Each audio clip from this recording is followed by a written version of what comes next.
March 2nd, 1998, 10-year-old Natasha Kampusch was walking to school in Vienna, Austria. She was running a few minutes late. Her usual walking companion had biked ahead, so for once, Natasha was alone. Then, in broad daylight, a white van pulled up beside her. A man opened the door, and just like that, Natasha was gone. No scream, no witness, and for 8 years, the world believed she was dead. But Natasha wasn't dead. She was being held captive just a few miles away in a secret underground cellar by a man with a disturbing double life. This is the real story of one of the most chilling abduction cases in modern history, and what happened when Natasha finally escaped. It's a crisp spring morning in Vienna. Natasha Kampusch, a blonde and bright-eyed teenager, is headed to school with her backpack and packed lunch. She's a serious, independent girl. Her home life is difficult. Her parents recently divorced, and she's known to walk to school alone.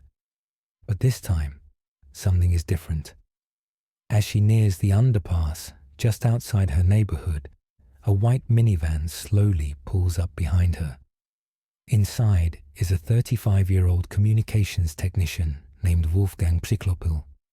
He gets out, calm, quiet. He grabs Natasha and throws her into the van. A witness sees the struggle and calls police, but it's too late. The van speeds off. And just like that, 10-year-old Natasha Kampusch has disappeared. Psychlopil drives Natasha to his home in Strasshof, a sleepy suburb just 30 minutes outside Vienna. It appears to be just another house on the street, by a trapdoor and an electronic keypad. Natasha is dragged down a steep ladder into a 54-square-foot concrete room. No windows, no light, no toilet. Just a mattress, a bucket, and a bolted steel door. She will spend the next 8 years of her life here. Psychlopil Giesam. He's quiet, a recluse, but by all appearances, a responsible adult. He works as a communications technician, owns his home, and keeps the grass trimmed. To neighbors, he seems odd but harmless. Meanwhile, downstairs, he's holding a child prisoner. In the early years, Natasha is kept in almost total isolation. She is beaten, starved, and psychologically tormented. Psychlopil tells her the outside world is dangerous, that police would kill her if she tried to escape. He even brings her a television, but only to control the narrative. She watches her own missing person coverage in silence. Back in Vienna, the police launch one of the largest search operations in Austrian history. They interview thousands, canvass neighborhoods, even search Psychlopil's house, but they don't find the hidden cellar, and Natasha's trail goes cold. Authorities suspect she may have run away. Others think she was taken by a pedophile ring. The media starts to lose interest, but her mother never gives up. Over time, Psychlopil allows Natasha slightly more freedom as long as she obeys. She's occasionally allowed upstairs. She helps him clean. He forces her to cook his meals, read to him, and even sleep beside him. It's clear that Psychlopil views Natasha not just as a prisoner, but as property. He dyes her hair to disguise her appearance, forces her to pick a new name, and even makes her wear sunglasses indoors in case someone sees her through a window.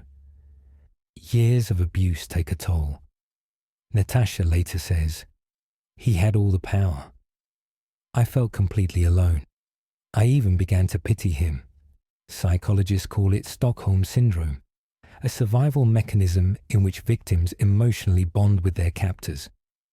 Psychlopil manipulates her with a combination of fear, routine, and rare moments of kindness. He beats her, then buys her makeup, starves her, then gives her birthday gifts. She is trapped physically and emotionally." August 23rd, 2006. Natasha is now 18 years old. Cyclopal tells her to clean his BMW outside while he talks on the phone nearby.